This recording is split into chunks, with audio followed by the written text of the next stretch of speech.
علیکم ورحمۃ اللہ۔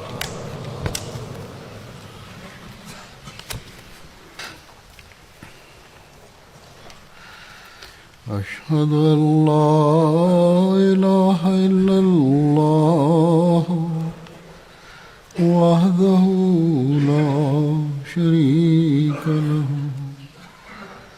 وأشهد أن محمدا عبده ورسوله أما بعد فأعوذ بالله من الشيطان الرجيم بسم الله الرحمن الرحيم الحمد لله رب العالمين الرحمن الرحيم مالك يوم الدين إياك نعبد وإياك نستعين اهدنا الصراط المستقيم صراط الذين أنعمت عليهم غير المغضوب عليهم ولا الضالين۔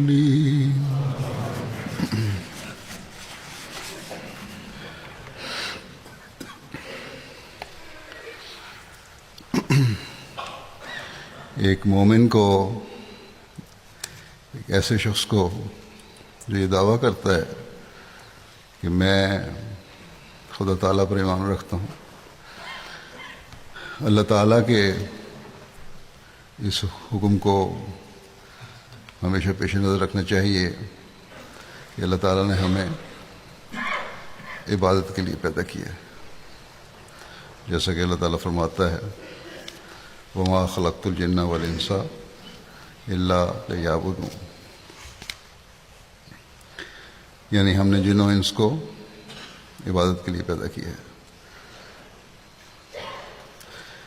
پھر اللہ تعالیٰ نے ہمیں عبادت کے طریق بھی بتائے جن میں عملی حصہ بھی ہیں، یعنی ظاہری حرکات و سکنات اور دعاؤں کے الفاظ بھی ہیں، جسے ذکر بھی کہہ سکتے ہیں۔ نماز میں یہ دونوں باتیں موجود ہیں، یعنی ظاہری حرکات بھی ہیں اور ذکر بھی ہے، دعائیں بھی ہیں۔ لیکن نمازوں کے علاوہ بھی ذکر اور دعائیں اور خدا تعالیٰ کو یاد رکھنا ایک مومن کا کام ہے۔ قرآن کریم میں ہی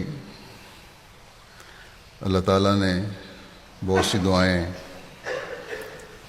مختلف انبیاء کے حوالے سے بتائی ہیں،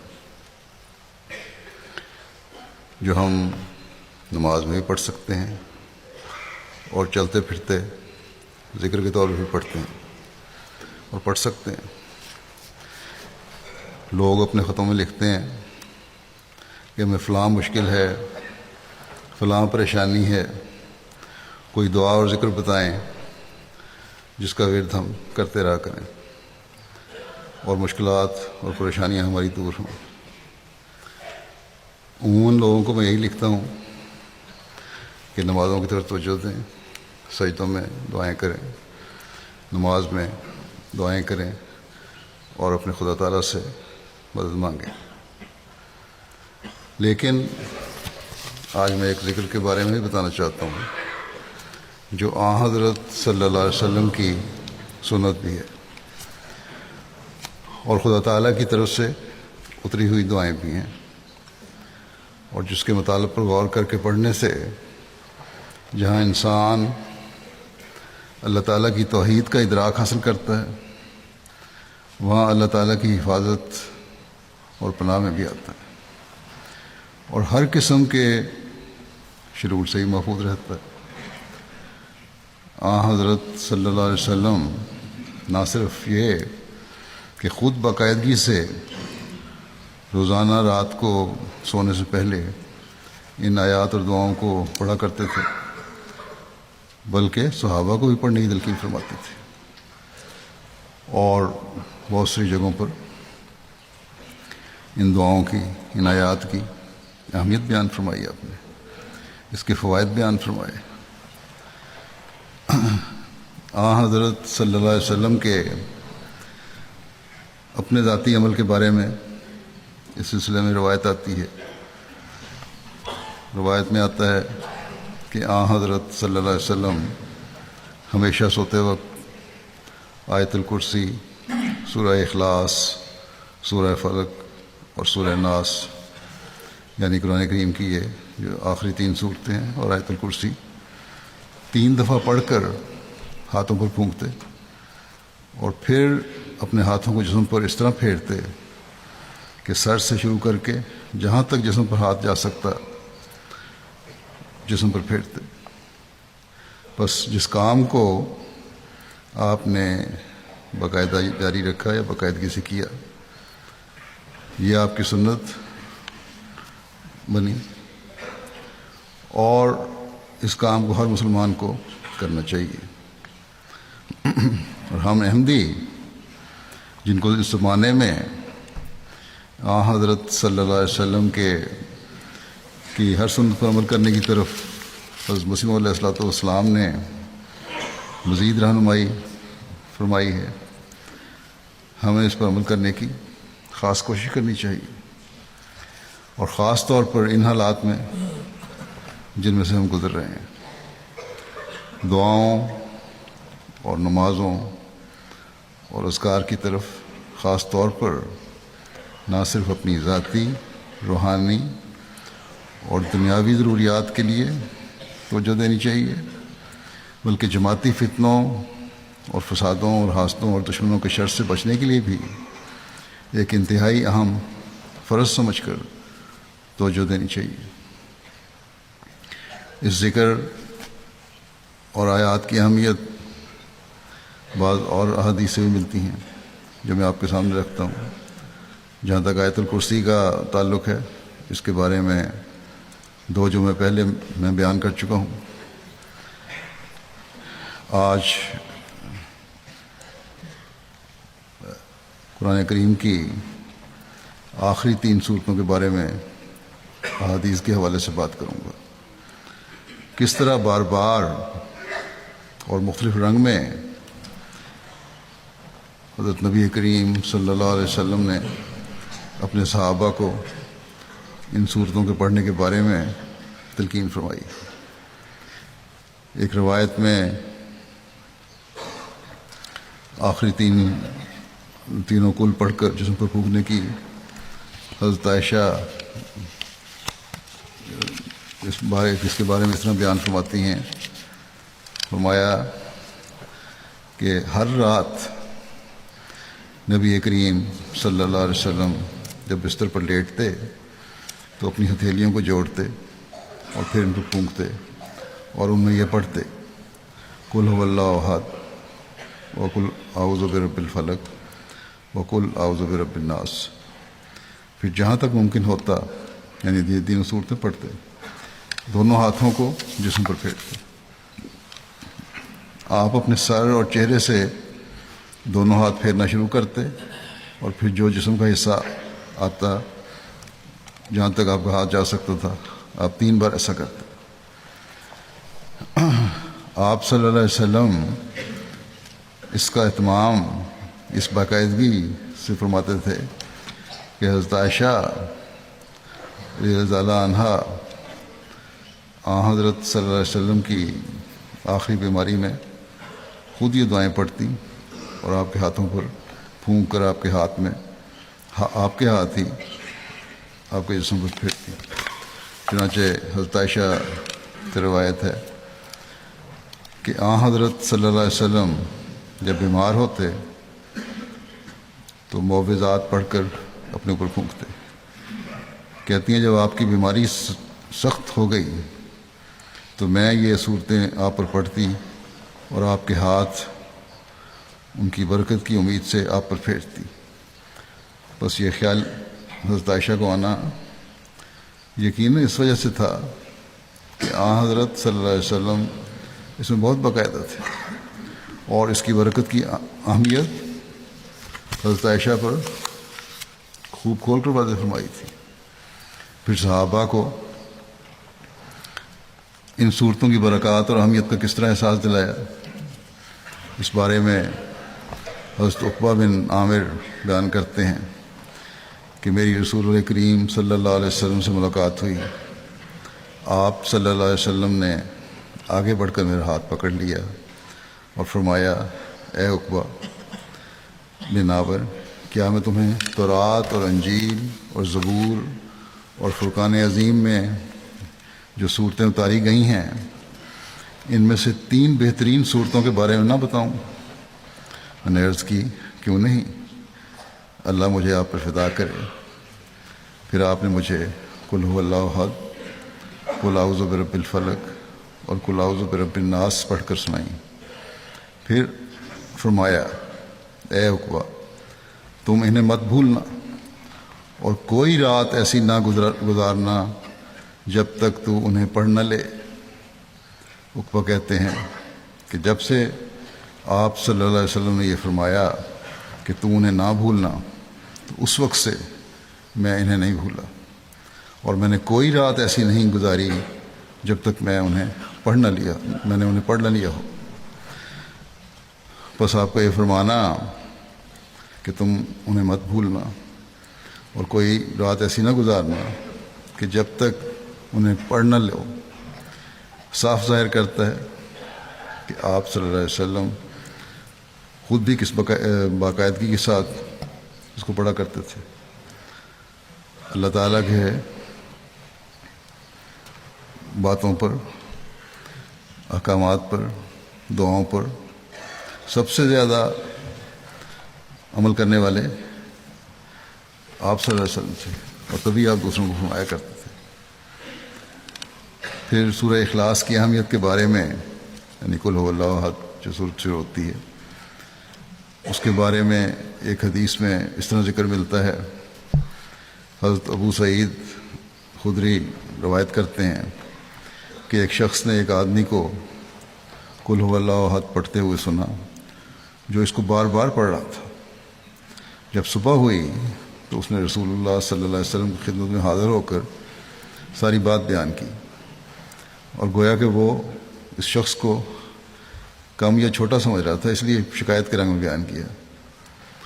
اس پر رسول کریم صلی اللہ علیہ وسلم نے فرمایا، قسم ہے اس ذات کی جس کے ہاتھ میں میری جان ہے، یہ قرآن کے تیسرے حصے کے برابر ہے۔ حضرت ابو سعید خدری رضی اللہ تعالیٰ عنہ اس ضمن میں کی جگہ تفصیل یوں بیان کرتے ہیں کہ نبی کریم صلی اللہ علیہ وسلم نے اپنے اصحاب سے فرمایا، کیا تم میں سے کوئی اس بات سے عاجز ہے کہ ایک رات میں 1/3 قرآن مجید پڑھے؟ یہ اس بات صحابہ پر بڑی گراں گزری۔ انہوں نے کہا، یا رسول اللہ، ہم میں سے کون اس کی طاقت رکھتا ہے کہ 1/3 قرآن کریم رات میں پڑھ لے؟ آپ صلی اللہ علیہ وسلم نے فرمایا کہ اللہ الواحد الصمد، یعنی سورہ اخلاص 1/3 قرآن ہے۔ سورہ اخلاص کے قرآن کریم کے تیسرے حصے کے حوالے سے صحیح مسلم نے ایک روایت اس طرح لکھی ہے۔ حضرت ابو ہریرہ رضی اللہ عنہ روایت کرتے ہیں کہ رسول اللہ صلی اللہ علیہ وسلم نے فرمایا، تم جمع ہو جاؤ، میں تمہیں قرآن کا تیسرا حصہ پڑھ کر سناؤں گا۔ اکٹھا کیا، جمع کیا ساروں کو، مسجد میں آ جاؤ۔ بس لوگ اکٹھے ہو گئے۔ پھر نبی کریم صلی اللہ علیہ وسلم باہر تشریف لائے اور قل هو اللہ احد کی تلاوت فرمائی۔ پھر آپ صلی اللہ علیہ وسلم اندر تشریف لے گئے۔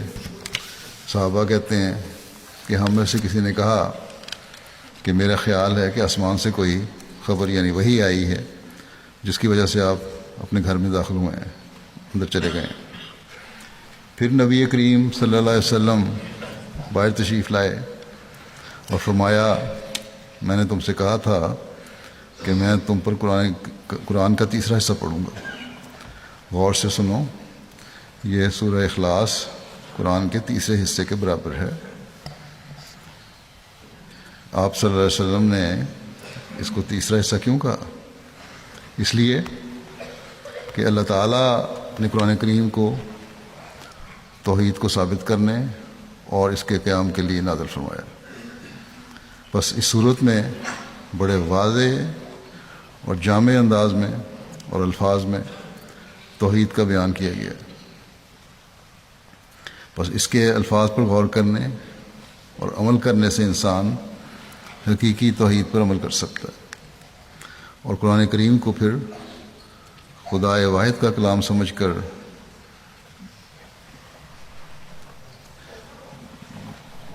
جب عمل کی کوشش بھی کرے گا تو گویا حقیقی توحید کو سمجھنے والا اور اس پر قائم ہونے والا ہو گیا، اور پھر قرآن کریم کی تعلیم پر مکمل طور پر عمل کرنے کی توفیق بھی ملے گی۔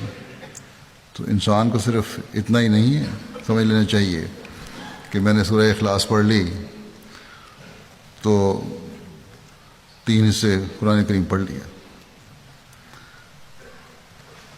اس کا مطلب یہ ہے کہ تم لوگ اس کو پڑھو اور پھر توحید پر قائم ہو اور اس پر عمل کرو۔ اسی طرح بعض روایات میں بعض اور آیات بھی ہیں جن کے بارے میں حضرت صلی اللہ علیہ وسلم نے فرمایا کہ یہ 1 حصہ ہے، 1/4 حصہ ہے، 1/4 حصہ ہے، 1/4 حصہ ہے۔ تو اگر اسی کو لیا جائے تو گویا ان چند آیتوں کو پڑھ کر قرآن کریم لوگ کہیں کہ مکمل ہو گیا، جبکہ حضرت صلی اللہ علیہ وسلم کا اس سے مراد یہ ہے کہ یہ ایسی باتیں ہیں جن پر تم لوگ عمل کرو اور پھر قرآن کریم پر غور کرو، توحید کے قیام کی کوشش کرو، تو تبھی تم قرآن کریم کو پڑھنے والے ہوگے۔ اور قرآن کریم کیا ہے؟ قرآن کریم کی تعلیم توحید کے قیام کے لیے ہی ہے، جس کے لیے ہر انسان کو کوشش بھی کرنی چاہیے اور دعا بھی کرنی چاہیے۔ پھر حضرت عائشہ رضی اللہ عنہا سے ایک روایت ہے، آپ بیان کرتی ہیں کہ رسول کریم صلی اللہ علیہ وسلم نے ایک شخص کو ایک سریہ کا امیر بنا کر بھیجا، جنگ کے لیے روانہ کیا، جو اپنے ساتھیوں کو نماز پڑھاتا تھا اور قرات کا اختتام قل هو اللہ احد پر کیا کرتا تھا۔ جب صحابہ واپس آئے تو انہوں نے اس بات کا ذکر رسول اللہ صلی اللہ علیہ وسلم سے کیا، تو آپ صلی اللہ علیہ وسلم نے فرمایا اس سے پوچھو کہ وہ کیوں ایسا کرتا ہے۔ صحابہ نے جب اس سے پوچھا تو اس نے کہا اس لیے کہ یہ رحمان خدا کی صفت ہے، اس وجہ سے میں اس کو پڑھنا پسند کرتا ہوں۔ اس پر رسول اللہ صلی اللہ علیہ وسلم نے فرمایا تم لوگ اسے خبر دے دو کہ اللہ تعالیٰ بھی اس سے محبت رکھتا ہے۔ پھر بخاری میں حضرت انس کے حوالے سے حدیث ہے اسی بارے میں۔ حضرت انس سے روایت ہے کہ ایک انصاری آدمی مسجد قباء میں ان کی امامت کرایا کرتا تھا۔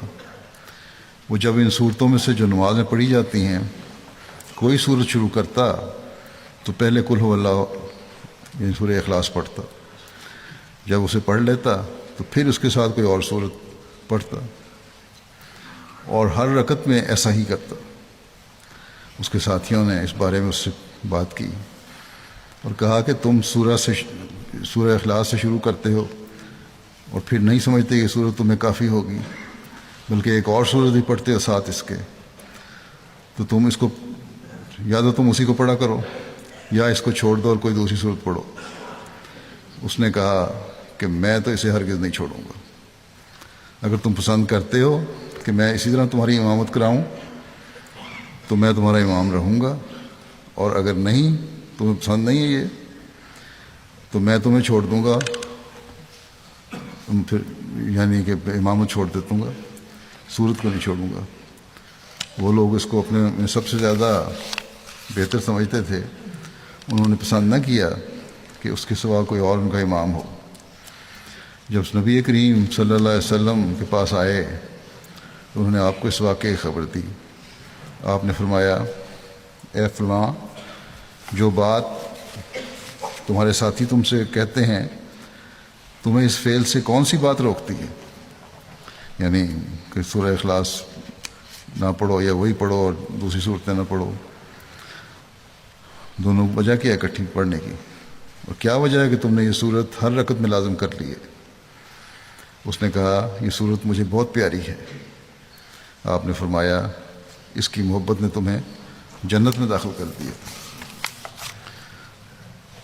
پھر حضرت ابی بن کعب بیان کرتے ہیں کہ جب مشرکین نے رسول اللہ صلی اللہ علیہ وسلم سے پوچھا کہ اپنے رب کا شجرہ نسب ہمیں بتائیں، اس پر اللہ تعالیٰ نے قل هو اللہ احد اللہ الصمد نازل فرمائی۔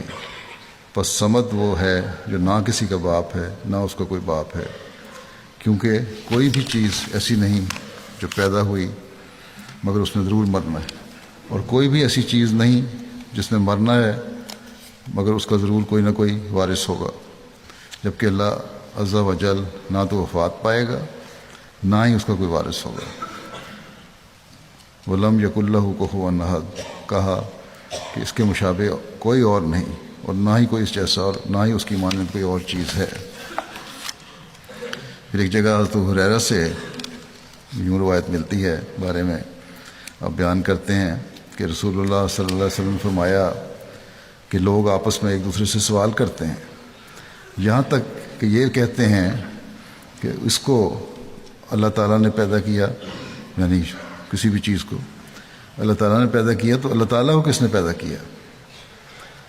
یہاں وسلم کے زمانے میں بھی سوال ہوتے تھے، آج بھی بڑے سوال اٹھائے جاتے ہیں۔ آپ نے فرمایا پس جب تم ایسے لوگوں کو دیکھو تو قل هو اللہ احد کہو، یہاں تک کہ تم یہ صورت ختم کر لو، یعنی سورہ اخلاص پوری پڑھو، اس کے معنی پہ غور کرو، تمہیں پتہ لگ جائے گا کہ اللہ تعالیٰ کو پیدا کرنے والی کوئی چیز نہیں، وہ ازل سے ہے اور اب تک رہے گا، ہمیشہ سے ہے اور ہمیشہ رہے گا۔ فرمایا کہ پھر اس کو چاہیے کہ وہ شیطان سے پناہ طلب کرے تو وہ اس کو کوئی نقصان نہیں پہنچا سکے گا۔ حضرت ابو ہریرہ بیان کرتے ہیں کہ میں رسول اللہ صلی اللہ علیہ وسلم کے ساتھ آیا، آپ صلی اللہ علیہ وسلم نے ایک آدمی کو قل هو اللہ احد اللہ الصمد پڑھتے ہوئے سنا، تو رسول اللہ صلی اللہ علیہ وسلم نے فرمایا واجب ہو گئی۔ میں نے پوچھا کیا چیز واجب ہو گئی؟ آپ نے فرمایا جنت واجب ہو گئی اس پر، جس اخلاص سے ہی پڑھ رہا ہے۔ پھر حضرت سہیل بن سعد سے روایت ہے کہ ایک آدمی نبی کریم صلی اللہ علیہ وسلم کے پاس آیا اور اپنی غربت کی شکایت کی۔ آپ صلی اللہ علیہ وسلم نے فرمایا جب تو اپنے گھر میں داخل ہو تو اگر کوئی گھر میں ہو تو السلام علیکم کہا کرو، اور اگر کوئی نہ ہو تو اپنے اوپر ہی سلامتی بھیجا کرو، پھر بھی السلام علیکم کہہ دیا کرو، السلام تمہیں مل جائے گا۔ اور ایک دفعہ قل هو اللہ احد پڑھا کرو۔ تو اس آدمی نے ایسا ہی کیا، یہاں تک کہ اللہ تعالیٰ نے اس کو اتنا رزق عطا کیا کہ اس کے ہمسائے بھی اس سے فیض یاب ہونے لگے، یعنی اللہ تعالیٰ نے اسے اتنا اس برکت سے رزق عطا فرمایا کہ وہ ایک وقت ایسا تھا کہ خود اس کو ہاتھ تانگ تھا، فاقے ہوتے تھے، اب اتنی کشائش پیدا ہوئی کہ وہ اپنے ہمسایوں کی مدد کیا کرتا تھا۔ بس جب انسان توحید کا سبق سیکھ لے اور اس پر عمل کرے اور تمام قدرتوں اور طاقتوں کا مالک خدا تعالیٰ کو سمجھے تو اللہ تعالیٰ پھر بے انتہا نوازتا ہے۔ اللہ تعالیٰ فرماتا ہے کہ وہ اور جگہوں پر بھی کہ وہ متقی کو ایسی ایسی جگہوں سے رزق دیتا ہے کہ جہاں سے وہ سوچ بھی نہیں سکتے۔ حضرت انس بن مالک سے مروی ہے کہ ایک شخص رسول اللہ صلی اللہ علیہ وسلم کے پاس آیا اور کہا کہ مجھے یہ صورت قل هو اللہ احد پسند ہے، تو آپ صلی اللہ علیہ وسلم نے فرمایا کہ تیرا اس صورت سے پیار تجھے جنت میں داخل کر دے گا۔ پھر حضرت جابر سے روایت ہے کہ رسول اللہ صلی اللہ علیہ وسلم نے فرمایا کہ جس نے ہر روز 50 مرتبہ قل هو اللہ احد پڑھی اسے قیامت کے دن اس کی قبر سے پکارا جائے گا کہ کھڑا ہو جا اور جنت میں داخل ہو جا۔ ابن دیلمی سے روایت ہے،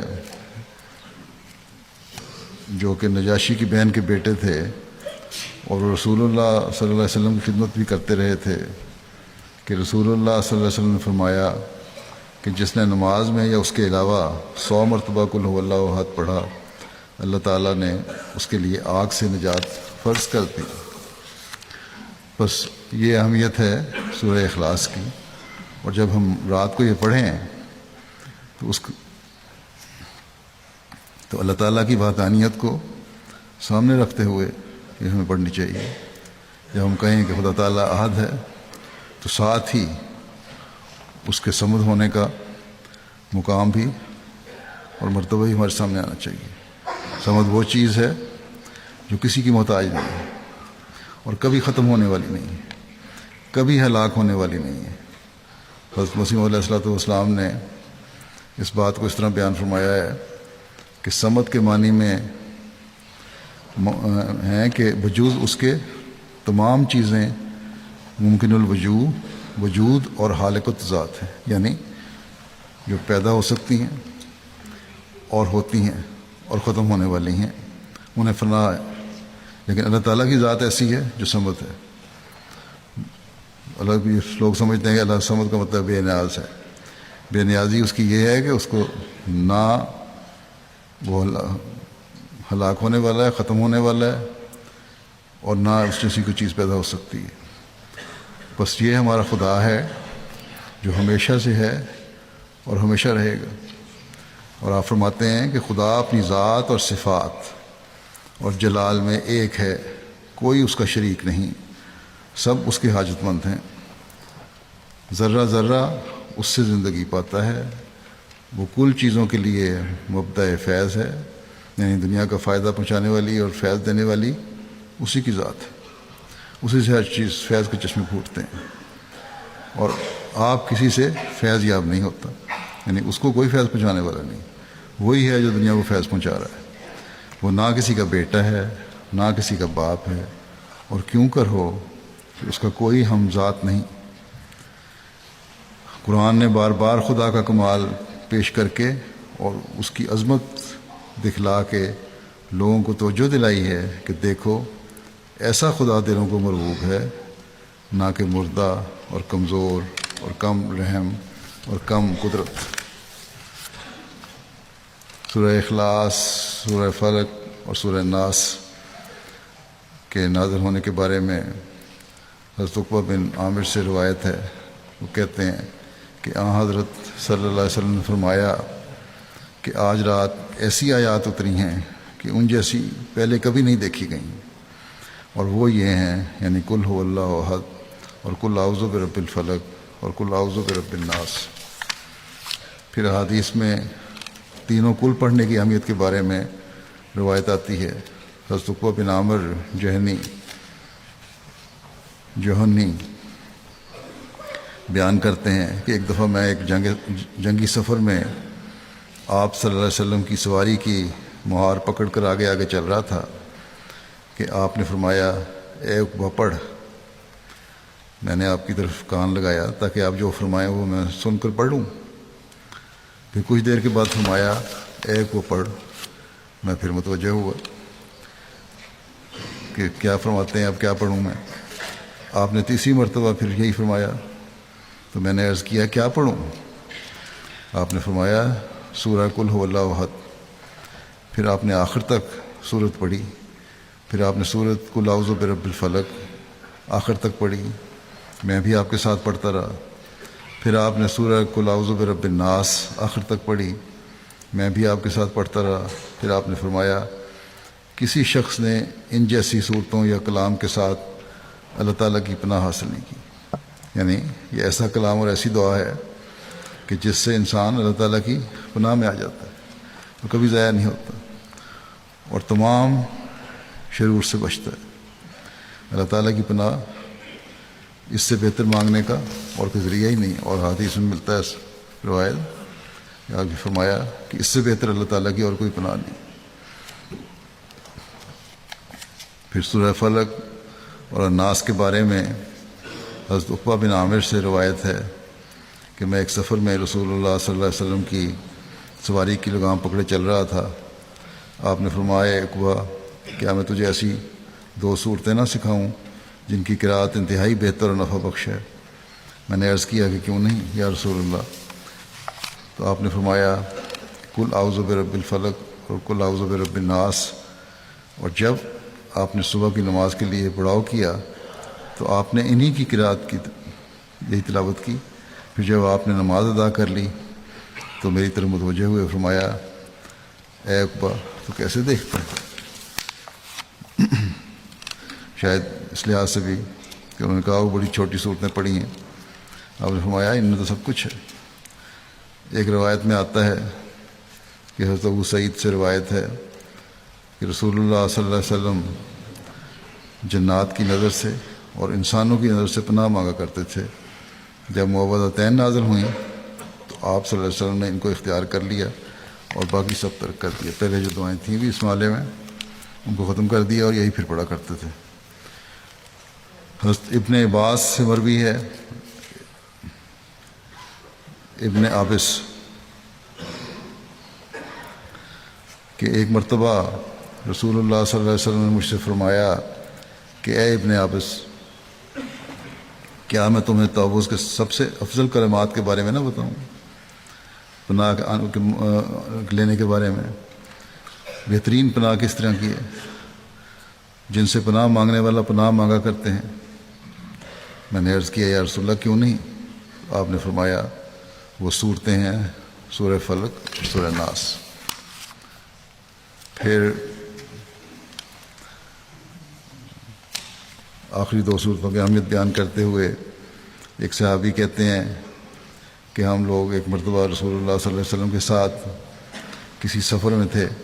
کیونکہ سواری کے جانور کم تھے اس لیے لوگ باری باری سوار ہوتے تھے.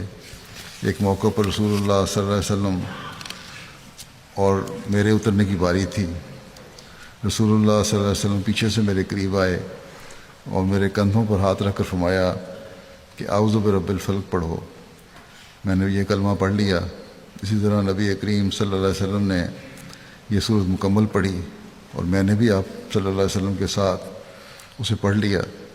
پھر اسی طرح اعوذ برب الناس پڑھنے کے لیے فرمایا اور پوری سورت پڑھی جسے میں نے بھی پڑھ لیا. پھر آپ نے فرمایا جب نماز پڑھا کرو تو یہ دونوں صورتیں نماز میں پڑھ لیا کرو. عقبہ بن عامر جوہنی سے روایت ہے کہ میں ایک سفر میں رسول اللہ صلی اللہ علیہ وسلم کے ساتھ تھا. جب فجر طلوع ہوئی تو آپ صلی اللہ علیہ وسلم نے اذان کہی اور اقامت کہی. پھر مجھے اپنے دائیں جانب کھڑا کیا. پھر آپ نے معوذتین کے ساتھ قرأت کی. جب آپ نماز سے فارغ ہوئے تو فرمایا تو نے کیسا دیکھا؟ وہ پہلے والی روایت سے ملتا ہے. میں نے عرض کی کہ تحقیق میں نے دیکھ لیا ہے یا رسول اللہ. تو آپ صلی اللہ علیہ وسلم نے فرمایا تو یہ دونوں پڑھا کر جب بھی تو سوئے اور جب بھی اٹھے.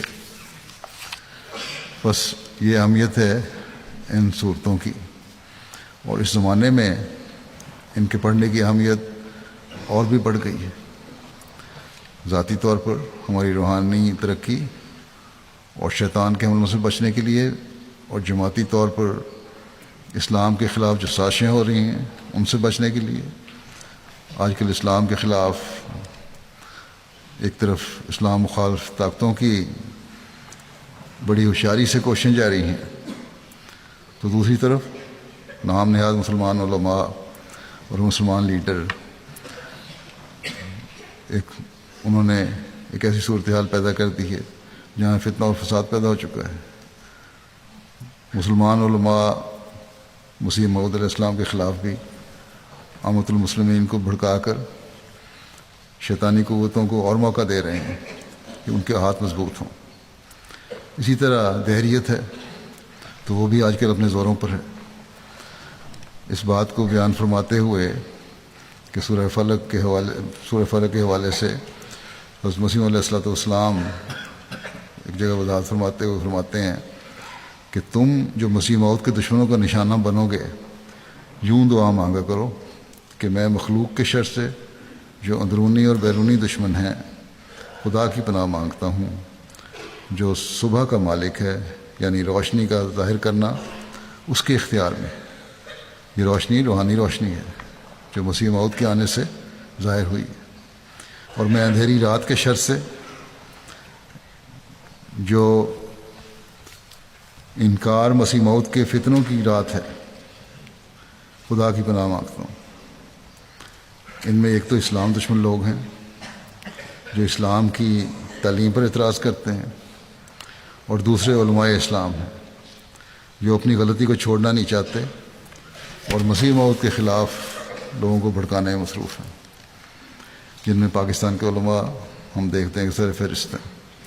بس ایسے حالات میں پاکستان میں تو احمدیوں کو خاص طور پر اس سنت کو جاری کرنے کی ضرورت ہے۔ حضرت مسیح علیہ الصلوۃ والسلام فرماتے ہیں کہ سورہ فلق میں جو شر غاسق اذا وقب کہا گیا ہے، اس میں اندھیری رات کے شر کے فتنہ سے بچنے کی دعا ہے۔ غاسق کہتے ہیں رات کو، اور وقب کا مطلب ہے کہ اندھیرے اور ظلمت کا چھا جانا، اور یہ اندھیری رات کا فتنہ مسیح موعود کے انکار کے فتنہ کی شب تار ہے جس سے پناہ مانگی گئی ہے۔ افسوس ہے کہ مسلمانوں کی حالت پر کہ اللہ تعالیٰ نے انہیں ایک دعا سکھائی، اور روشنی کے بعد اندھیرے اور ظلمات کے فتنے سے بچنے کے لیے حضرت صلی اللہ علیہ وسلم نے فرمایا کہ ان دعاؤں کو بلا ناغہ روزانہ پڑھا کرو تاکہ توحید پر بھی قائم رہو اور اندھیروں اور ظلمات کے فتنوں سے بھی بچو۔ لیکن مسلمانوں نے اس کی پرواہ نہیں کی۔ مسلمان تو ان فتنوں میں ڈوب رہے ہیں اکثر، اور اسی وجہ سے آج دنیا میں غیر مسلموں کو مسلمانوں پر اعتراض کرنے کا موقع مل رہا ہے۔ بہرحال مسلمانوں کی یہ حالت ہمیں تو جو دلاتی ہے کہ ان صورتوں پر غور کر کے پڑھیں تاکہ ان اندھیروں سے ہم بچ سکیں۔ شر النفاسات فی العقد بھی اللہ تعالیٰ کی پناہ میں، جو شر ہیں نفاسات کے جو گرے ہیں ان میں سے بھی اللہ تعالیٰ کی پناہ میں ہم رہیں، یعنی ان لوگوں سے جو اسلام اور احمدیت کے خلاف بڑے طریقے سے لوگوں کے دلوں میں بغض و کینہ پیدا کر رہے ہیں، اور اس میں جیسا کہ میں نے کہا غیر مسلم اور نام نہاد علماء دونوں شامل ہیں۔ ایک تو دین کے خلاف ہونے کی وجہ سے اپنی کارروائیاں کر رہے ہیں غیر مسلم، اسلام کے خلاف ہونے کی وجہ سے کارروائیاں کر رہے ہیں، اور دوسرے دین کے نام پر اللہ تعالیٰ کے بھیجے ہوئے خلاف لوگوں کو بھڑکا کر یہ کارروائیاں کر رہے ہیں، اور دونوں ہی اس زمرے میں شامل ہیں جن کے بارے میں فرمایا گیا ومن شر النفاسات فی العقد۔ پھر سورہ ناس میں اللہ تعالیٰ کی ربوبیت اور مالکیت اور حقیقی معبود ہونے کا بیان ہے۔ یہ بیان کر کے اس کی پناہ میں آنے اور شیطان کے وسوسوں سے بچنے کی دعا کی۔ آج کل دہریت اور دنیا کا بھی بڑا زور ہے، اور دنیا داری نے اپنے پنجے اس قدر معاشرے میں عمومی طور پر گاڑ دیے ہیں کہ بعض نوجوان اس سے متاثر ہو جاتے ہیں۔ بس یہ دعائیں جب ہم اپنے پر پھونکیں تو ساتھ ہی اپنے بچوں پر بھی پھونکیں تاکہ ہر قسم کے شرور سے ہماری نسلیں بھی محفوظ رہیں اور دین پر قائم رہنے والی اور خدا تعالیٰ کی وحدانیت کو سمجھنے والی ہوں۔ اللہ تعالیٰ کرے کہ ہم میں سے ہر ایک ان صورتوں کے مضمون کو سمجھتے ہوئے حضرت صلی اللہ علیہ وسلم کی سنت پر عمل کرنے والا ہو، خدا تعالیٰ کی وحدانیت کا مضمون ہم پر واضح ہو، اس کے علاوہ کسی اور کے آگے نہ ہم جھکنے والے ہوں، اسی کو سب طاقتوں کو سرچشمہ سمجھیں، نہ صرف دل میں بلکہ اپنے ہر عمل سے اسے ثابت کریں کہ اللہ تعالیٰ ہی سب طاقتوں کا سرچشمہ ہے، ہر روشنی کا منبع ہے اور ہر فیض کا دینے والا ہے۔ مخلوق کے شر سے بچنے کے لیے اللہ تعالیٰ کے آگے جھکیں بجائے اس کے کہ مخلوق سے امید رکھیں۔ حضرت مسیح موعود علیہ السلام کو مان کر جس روشنی کو ہم نے حاصل کر لیا ہے، جو حضرت صلی اللہ علیہ وسلم کے حقیقی نور کا برتاؤ ہے، اللہ تعالیٰ سے دعا کریں کہ اللہ تعالیٰ ہمیں اس پر ہمیشہ قائم رکھے اور کبھی ہم اندھیروں اور ظلمات میں بھٹکنے والے نہ ہوں، اور اللہ تعالیٰ کے انعاموں میں سے جو خلافت کا انعام ملا ہے ہمیں، اس سے ہم ہمیشہ وابستہ رہیں۔ ہر نقصان پہنچانے والے کے شر سے اللہ تعالیٰ ہمیں اپنی پناہ میں رکھے، چاہے وہ دینی شر ہے یا دنیاوی شر ہے۔ ہر حاسد کے حسد سے اور اس کے نقصانات سے اللہ تعالیٰ ہمیں محفوظ رکھے۔ ہمیشہ خدا تعالیٰ کو ہی ہم اپنا رب اور اپنا پالنے والا سمجھ کر اس کی پناہ میں رہیں۔ سب بادشاہوں سے افضل خدا تعالیٰ کو سمجھیں اور اس کی مالکیت پر کامل یقین رکھنے والے ہوں۔ اس معبود حقیقی کی عبادت کے بھی حق ادا کرتے ہوئے ہر دم اس کی پناہ میں آنے کی کوشش کریں۔ وسوسے پیدا کرنے والوں کے شر سے بچیں، اللہ تعالیٰ کی پناہ میں آئیں اس سے۔ اپنے دلوں کو بھی ہر وسوسے سے پاک رکھنے کی کوشش کریں اور اس کے لیے اللہ تعالیٰ کی پناہ طلب کرتے رہیں۔ اللہ تعالیٰ ہمیں اس کی توفیق عطا فرمائے اور باقاعدگی سے سونے سے پہلے ان دعاؤں کو حضرت صلی اللہ علیہ وسلم کے حکم کے مطابق یہ آیات پڑھ کر اپنے پر پھونکنے والے ہم ہوں۔ اللہ تعالیٰ اس کی توفیق دے۔